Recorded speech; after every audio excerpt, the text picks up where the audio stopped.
All right, so today I'm going to do a brief overview of NOAA's Digital Coast and then talk a lot more about the Lidar distribution that we do and how to find Lidar in the country. Now, in North Carolina, you guys actually have an advantage in that you've had a statewide program and you've got some pretty consolidated Lidar out there, but we'll talk a little bit more that's nationwide. So the outline here is we're going to talk about the Digital Coast, why we have such a thing, who's part of it, and sort of what it is. That hopefully will be fairly fast. Then get into the Lidar itself, what we do as an organization, and how to get the data. And then we're going to talk about the Interagency Elevation Inventory, which is how to find data that the government knows about that's public domain. All right, so why we have the Digital Coast and why we focus on the coast. The coast is less than 20% of the total land area, but has about 52% of the total population. So it's a dynamic area that really influences a lot of the country's economics and is also in the path of a lot of the natural disasters that happen. So some of the barriers that we found to working in the coast when we first started out the Digital Coast is coastal data availability. There was difficulty integrating data and accessing data. There was intergovernmental coordination was really not what it needed to be. The tools that were out there were really aimed at the techie audience, and management did not have very many that they could use. There wasn't very good relevant training for working in the coast, and outreach and awareness of issues in the coast needed to be improved. So our approach was to bring geospatial and coastal management communities together, and the outcome of that has been a constituent-driven, integrated, enabling platform to support them. So the people that are in there, we have a Digital Coast partnership. So this is the piece that you really don't see when you go to the Digital Coast website, is that there are a lot of organizations that many of you may be part of that contribute to the Digital Coast and help keep us on track that we're actually providing what's needed out there. So you can read the list of them there because I can never remember all. I think there's 9 of them now that have been increasing, but you can see there's a pretty good representation. One of the ones I've seen at this conference that's providing continuing education credits, APA, they're a member in there. NISJIC is probably another one that you guys are familiar with. And we take in contributions of tools, data, all sorts of things to enhance the Digital Coast from all sorts of different contributors. There's federal, state, academic, non-governmental, and the private sector provides a lot of data. You can see on there, North Carolina Floodplain Mapping Program is one of our contributors. And more towards the data part of this, we've got over 130 terabytes of data out there that we have ourselves. We also point to a lot of other data that other people hold, so we don't need to hold all of the data. We can often point people to it.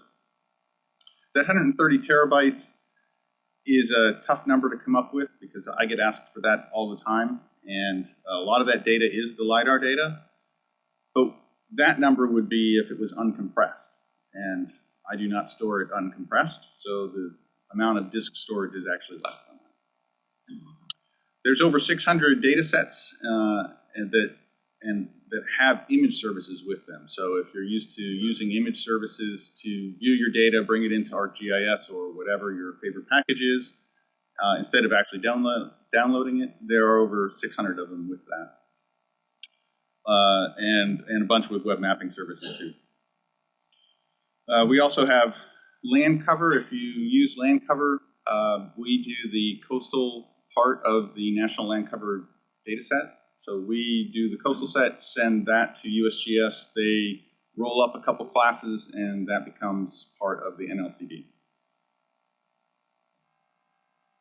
So some other things that we've got tools. Some of the most popular ones are the historic hurricane tracks. If you've ever tried that one, there's a sea level rise viewer. Is that legal in North Carolina now? I can't remember. Okay, can't say it. So we've got that one. And there's a few other tools that you might find useful. There's some economic ones. It's Economics National Ocean Watch, I think is what it comes out to. I remember E now. There's trainings. A lot of those trainings are for processes. So they're not trainings about how to use a digital coast. They're they're trainings for how to work better in the coastal zone, and usually with other people. We have stories from the field to give examples of how people have used the digital coast out there, so you can see what people are doing with it. There's a Geozone blog where we try and get our staff to be able to put out their information, what they're working on, things they found that are kind of neat. I administer that, so I'm a little biased, but I think it's good. But check it out yourself. And then there are some topical resources that put some of the pieces in groups so that you can find them a little more easily. For instance, there's a green infrastructure topic that might show all of the things that we've got, at least the highlights of them, that relate to green infrastructure. All right, so hopefully that's been my quick little digital coast piece. Now, our slogan is more than just data. I'm not a fan of this slogan. I particularly don't like the third word. So Kirk's slogan, because I'm a data guy, is it's all about the data. All right, so we're going to go into the site itself, and we'll see if this works or if I have to use my backup slides.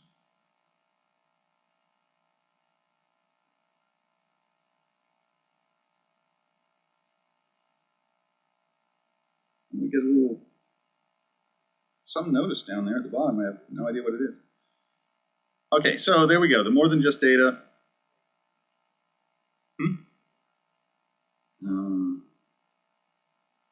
Wait a minute, which one?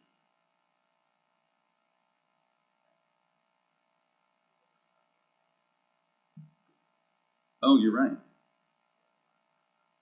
Oh, I see what you're saying. Yes.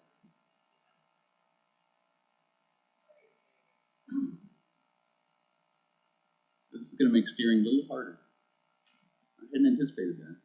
Okay, so it means I'm going to look that way a lot. Okay, so, and I don't have my top bar. Well, that's going to make it interesting. I don't see a place to unexpand it because I can't get it over on this side anymore.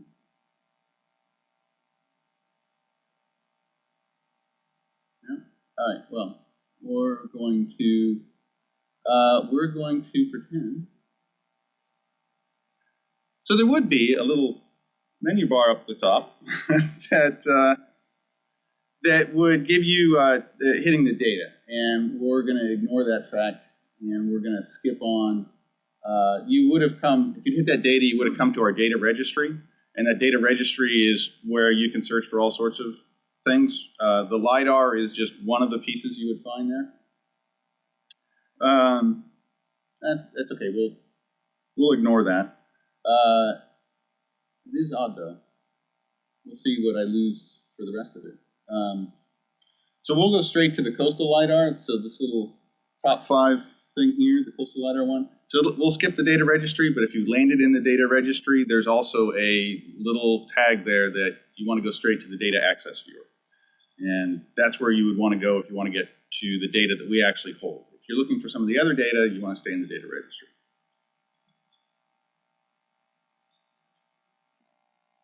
All right, so there's our data access viewer. We'll see what I'm missing at the top. I'm going to choose, I can choose which data type I want to start in. We can go back and forth once we're in it, but we're going to stay in elevation.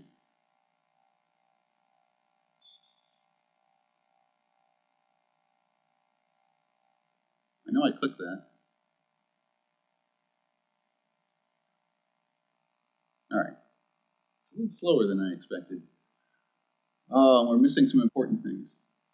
So up here, we may skip back to our backup slide soon. Do you think there's a...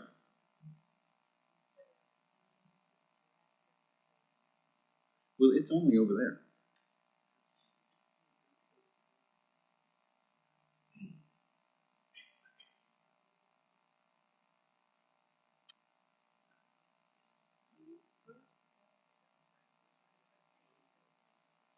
Oh. I can. 7.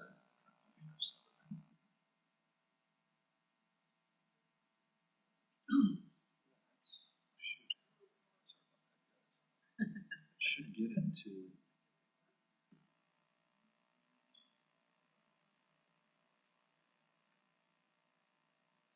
She's changing. Yeah.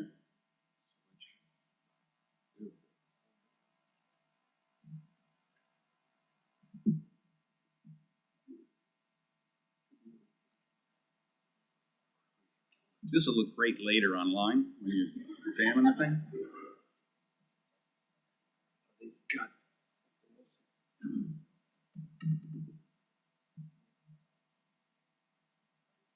All right, well, maybe we can go back to the PowerPoint because I did make backups in case this didn't work. Actually, I don't get rid of that. We're doing function F7? There we go. All right. Well, oh, yeah. Yeah, I can't see anything on my screen here now, but we'll see what happens. I don't know how we can, at the end, I don't know how to get rid of this because I can't get to the close bar. Maybe Alt F4. So I'm going to try. That's a search box up in the upper left corner. And we'll see if I can type Raleigh. All right. Is that Raleigh, North Carolina right there? You guys can see it better than I can. Okay, so we zoomed into Raleigh.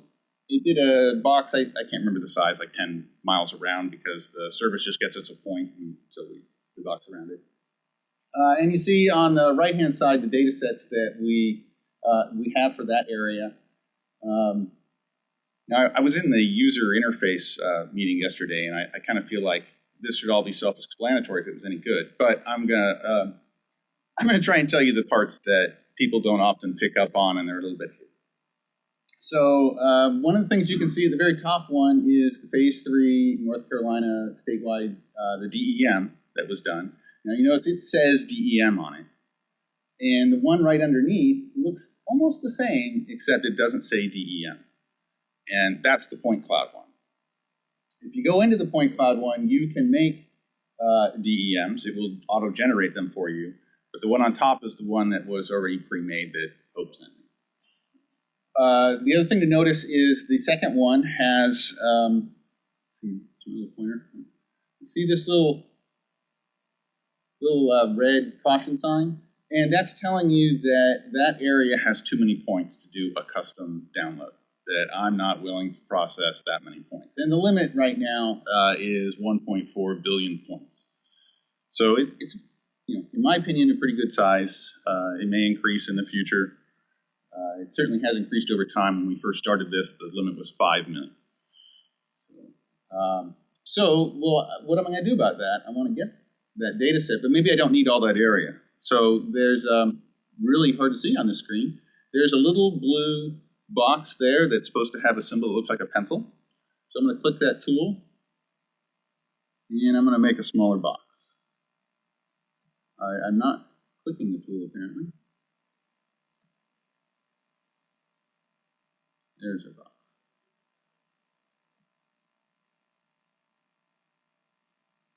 All right, and there's some filters up there. We'll ignore those. And I realize that this is going to be impossible to do because there's a tool I cannot get to on here. Wow, it's really cutting too much.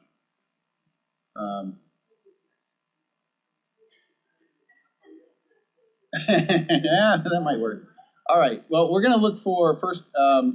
So when I roll over this piece, it shows the extent. It's all blue except that little corner because it covers so much area. But if I want more detail about it, I can click on the title, and it's not only going to tell me some more details about that data set, and maybe a little slow here. It should bring in the image service so that you will see what that data set actually looks like if I've got that done. So that one should come in, but it may be a little slow. It's using an Esri image service. I've not been that thrilled with it. but it's there. And if it had appeared, you could change the image opacity. I'm not going to wait for it. I'm going to hit the add to cart, and this is where I can't get to the pieces very well. Okay, hit that one.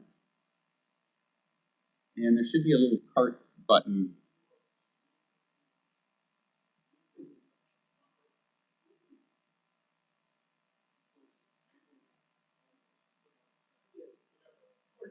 Oh, that wasn't it.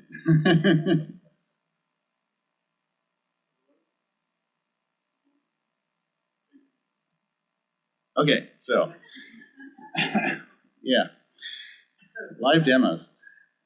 Oh, yeah, great. So down in this corner, there's a little next button. So that just shows what data set we added. Straight down.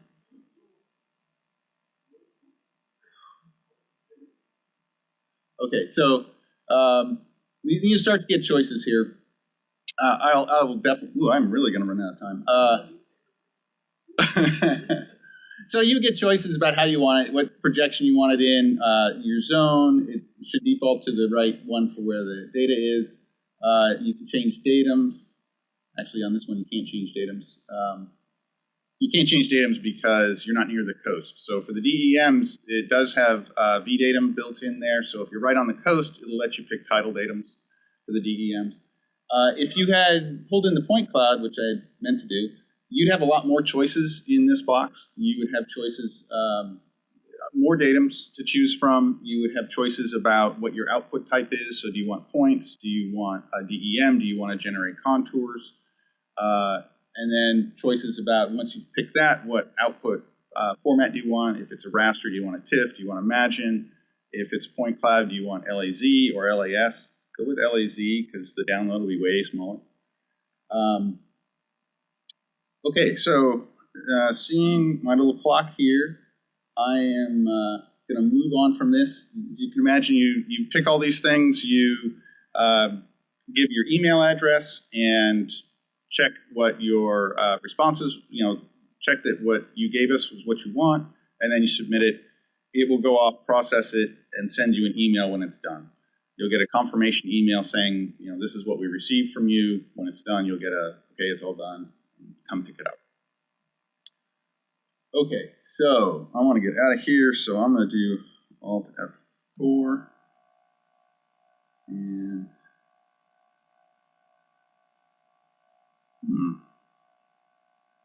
it took me somewhere else. It's because it's no longer showing on this screen. What tools might we use? Yeah, I wonder if it's the F7 again. Okay, that put me back on this one. Yeah, sort of. I don't know what there is to drag.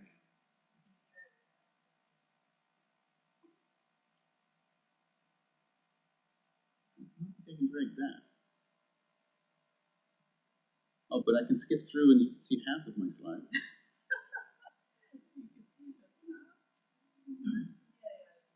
Oh, well now it's showing on both of these.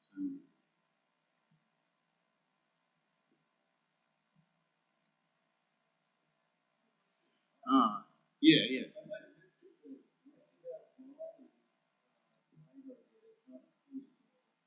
Right. It's a good question.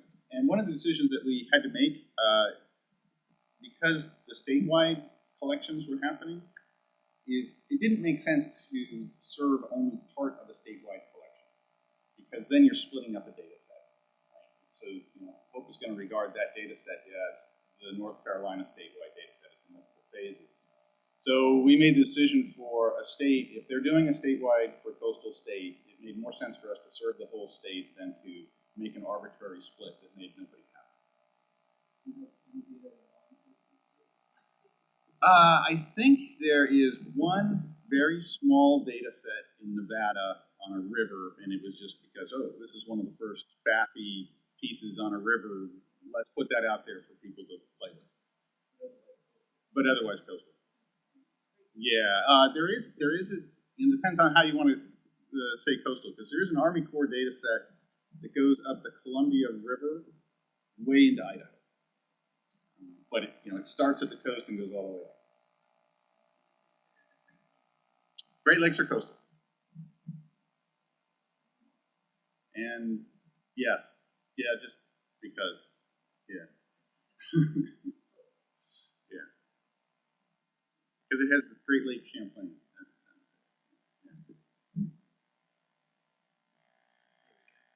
All right, well, what I'm going to skip on to when we, let's go way the heck down. Yeah, we're gonna go to here. Okay, so I know I'm in the red.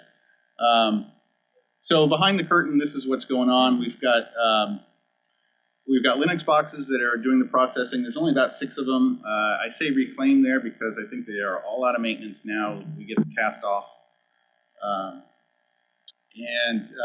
Most of what runs it is some homegrown Perl, C, C++, and Java. You've seen a lot of Python here at this conference. This kind of predates Python becoming popular, so there's not much Python in there. We use LAS tools for some of it. We'll see how long that continues. We may get forced to not use that. And there's Guru, GDAL, whichever way you want to pronounce it, and OGR are in the back end. And there's a number of other open source packages, probably too many to really list, that get used little things here and there. The data itself is stored on the file system, and then we use a Microsoft SQL Server database for containing the information about the data. So it's going to have the information about which tiles cover which areas and things like that, so that we can quickly figure out, all right, what files do I need to serve this data? All right, the Interagency Elevation Inventory is the thing that I want to cover quickly. This is how you find other data in the U.S. So it looks like this. The green is going to be the topo. There's also bathy in there, and there's more tabs. A couple of them are actually turned off because it really makes it look like a mess when you put all of the multi-beam track lines on. But they're all in there. I figured on doing a demo on this. All you do is drop a point you just click on one of the spots, and it tells you what data is there. It'll come up in the left side showing the different ones, because at any point there may be multiples. And you can expand that, and it should have links to the data access, the metadata, things like that will all be in there. So this will be a thing here. So it's a collaborative effort. It started with NOAA and USGS, but we've gotten other agencies to join in, so FEMA, NRCS, Army Corps, the Forest Service, and the Park Service now help us keep it updated. And we try and do a real big update every year, but there's probably about quarterly small updates that go on. So it's going to be a little bit behind that data access viewer that I just showed. We try and include planned, in progress, and completed projects, but we don't actually want them in there until there's essentially money on the table. So, it may be, yeah, I really want to collect that county, but until there's money on the table, I don't want to see it in the inventory. And right now, there's just shy of 2,500 different LiDAR data sets in there. So those are the terrestrial ones. There's a service that you can use to pull that into your own ArcGIS. Have you ever seen the C-Sketch, which gets used for planning? It's one of the layers in there. And it just gets pulled off that. Some of the goals for it is providing that single source. When you go in there, you'll see those access points are all over the place. And that's been one of the problems with LiDAR. There's not a central place for it. Lots of different states will have their own distribution. We have ours. USGS has one. Everyone's got a different objective for their distribution, different scope, different parameters, different services they're trying to provide. So we're just trying to help you get to those pieces of data.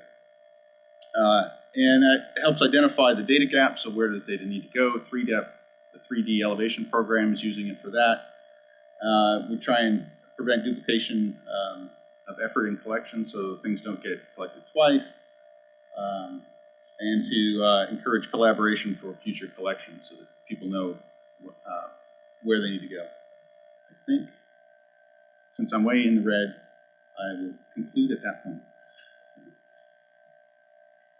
Thank you.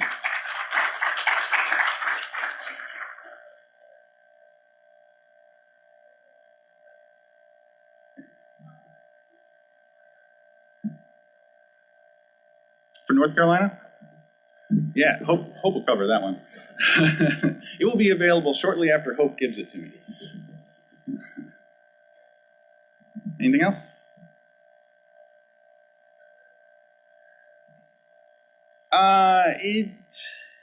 It doesn't take too long. I guess one of the slides I probably missed there is that we store the data in ellipsoid heights, which is different from what USGS does, and probably different from a lot of other people do.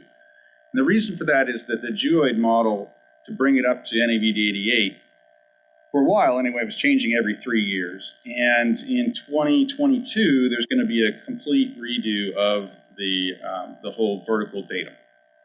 So by storing it in ellipsoid, it allows us to just put the new model in, and we're good to go. You're getting that right away. You're getting the latest and greatest. Otherwise, you have to back that stuff out back to ellipsoid, and you had to know what the old geoid was, back it out to ellipsoid, and then apply the new geoid. So that's one of the processes that has to happen, is that piece. We also stored in geographic coordinates instead of whatever state plane or UTM, such that it might have come in. One of my coworkers once commented that Lidar is like a box of chocolates, and that's pretty true. You know, we get all sorts of stuff, and you never know. So we try and standardize what we store, so the system is pretty confident of, oh, you gave me that, okay, you know, I can operate with that and change it to what you want. So it's how much processing time. Really, in terms of manual labor, it's working with the metadata can often take the most time, getting that all in place and making a boundary that looks good. But generally, a week is tops. It can be a lot faster. Depends on the data. Yes?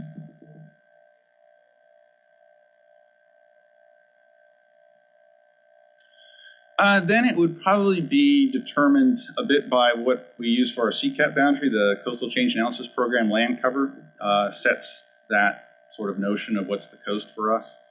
So that's coastal drainage areas, coastal counties. So it varies with the state how far that really is.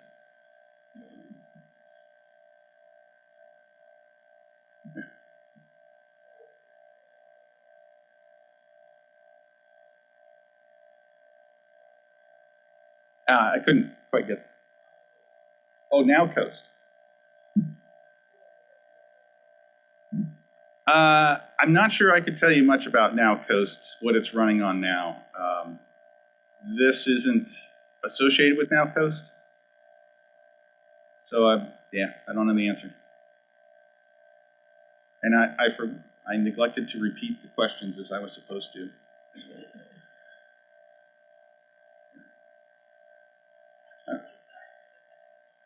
That's okay. I thought about testing that before we started, and I didn't do it. I just figured a browser will work. Yeah. Okay. All right. Thank you.